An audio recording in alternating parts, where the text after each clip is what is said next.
Hello મિત્રો, good morning, જય શ્રી કૃષ્ણ, જય માતાજી. કેમ છો બધા? મજામાં જશો? તો કાલે જે વિડીયો આપણે જે મૂક્યો હતો એમાં બહુ જ યુટ્યુબ ફેમિલીમાંથી સપોર્ટ મળ્યો છે. એ બદલ દિલથી ધન્યવાદ કરું છું. અને આવો નવો સપોર્ટ કરતા રહેજો મારી ઢીંગલીને, જેથી કરીને તે આગળ આવે. અહીંયા કંઈક કાર્ય કરે છે. શું કરો છો નંદનીબેન? આ પાટીમાં લખું છું. એમ કહેતો લખને. તો નંદનીબેને સરસ મજાની સ્લેટ લીધી છે. કેટલાની? 30 રૂપિયાની આવી હતી. કાલે મોભિયાણાથી લીધી છે, 30 રૂપિયાની આવી હતી. તો એમાં એ દાખલા ગણે છે. 2 અને 3 તો કેટલા થાય? 1 2 3 4 5. આયા 5 લખ. અરે વાહ! 3 ને 2 5, 5 2 ને 3 5. સરસ. અને આ બાજુ જો decoration, baby shower decoration, baby girl અને બેબી બોયઝ.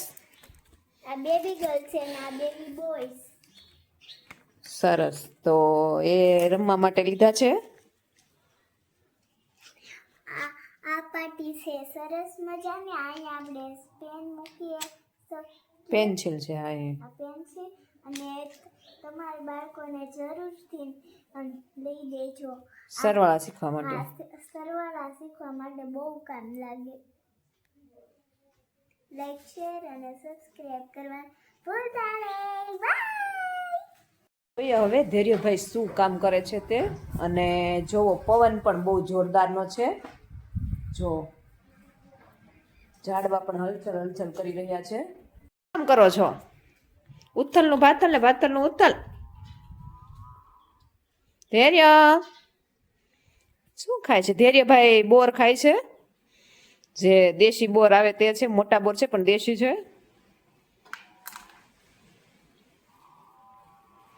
પાણી આવ્યું હતું તો પાણી એડવાન્સ સ્ટોર માટે કેન ભરી લીધા છે, જેથી કરી પાણી ન આવે ત્યારે કામમાં લાગે એટલા માટે. ચકલી પણ નાસ્તો કરવા માટે આવી ગઈ છે. જો ચકલી ચકલી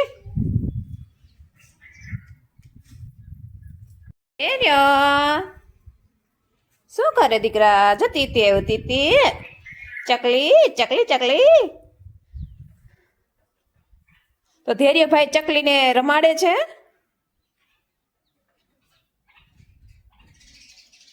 જો અહીંયા ઘણી બધી ચકલીઓ આવી ગઈ છે, કારણ કે ભૂખી થયું એટલે નાસ્તો કરવા માટે પહોંચી જ જાય.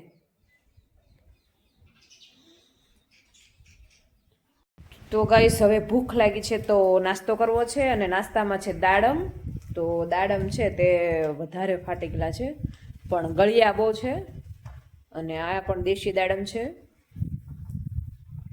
વાતાવરણ પણ કંઈક અલગ જ છે. જુઓ,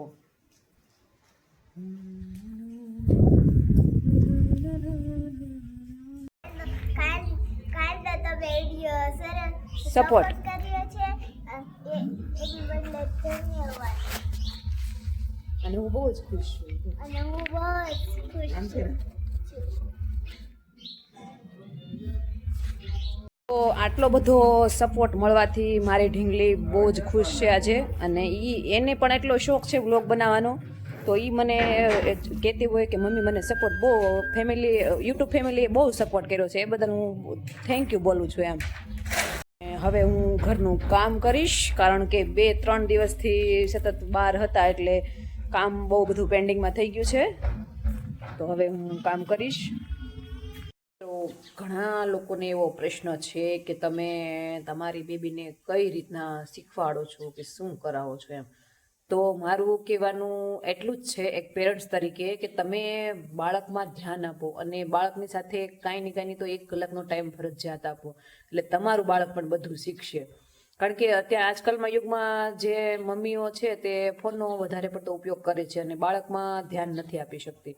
અને જે યુવા વર્ગ છે તે આ મોંઘવારીમાં પૈસા કમાવામાં બીજી છે. પણ એ કરવું જ જોવે, એવું નથી કહેતી કે ના કરવું જોઈએ, પણ એની સાથે સાથે બાળકમાં કમ્પલસરી 1 કલાકનો ટાઈમ તમારે જરૂરિયાત આપવો જોઈએ. અને કહેવાનું એ છે કે તમે જો બાળકને ટાઈમ આપશો ને તો બાળક હોંશે હોંશે બધું શીખશે. અને બાળક જ એમ કહેશે કે મારે આ શીખવું છે, આ કરવું છે, આ નથી કરવું. તો બાળકને મેન્ટલી ટોર્ચરથી નહીં પણ આમ પ્રેમથી બધું શીખવાડવાનું છે.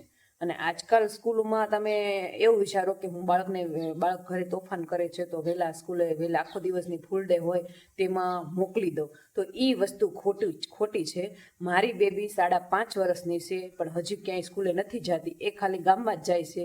કારણ કે તેનું ક્યાંય હજી નામ લખાયું નથી, કાંઈ બેસાડી નથી, પણ ખાલી ગામમાં એમને ટાઈમ માટે અને થોડું ઘણું કંઈક લખતા અને શીખે એના માટે છે, બાકી હજી એને ક્યાંય બેસાડી નથી.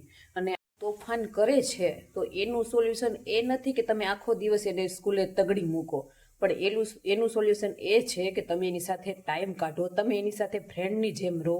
હું અને મારી બેબી બે અમે ફ્રેન્ડની જેમ જ રહીએ છીએ. મારી બેબી મને એમ નથી લાગતું કે આ મારા મમ્મી છે, એને એવું લાગે કે આ મારા ફ્રેન્ડ છે, એમ મારી ફ્રેન્ડ છે. એ મને હંમેશા કહેતી હોય કે આપણે હાલો ને રમત રમીએ ફ્રેન્ડ. એ મને ફ્રેન્ડ ઘણીવાર કહીને બોલાવે, કારણ કે એ એકલતા ન અનુભવે એના માટે. તો તમે લોકો બાળકને માતા પિતા તરીકે એવું શીખવાડો કે બાળકને કોઈ પણ નાખી દો આગમાં પણ આગને ફેરવી દેશે એ બાગમાં, એવી શક્તિ એનામાં હોવી જોવે. એવું તમે ઘરેથી જ એને સંસ્કાર આપી શકો છો. બાકી બહાર તમે ગમે એટલા પૈસા ખર્ચશો, ગમે એટલા પૈસા આપીને ટ્યુશન કરાવશો, તો ઘરનું વાતાવરણ અને ઘરના સંસ્કાર અને ઘરના માતા પિતામાંથી જ બાળક બધું શીખતું હોય. એ વસ્તુ હંમેશા તમારે યાદ રાખવી. તો મિત્રો આવો ને આવો સપોર્ટ કરતા રહેજો. અને હવે મારા કન્ટિન્યુ વિડીયો આવશે, તો ડેલી વિડીયો જોજો અને સબસ્ક્રાઈબ કરવાનું ભૂલતા નહીં. ફરી મળીએ કાલે.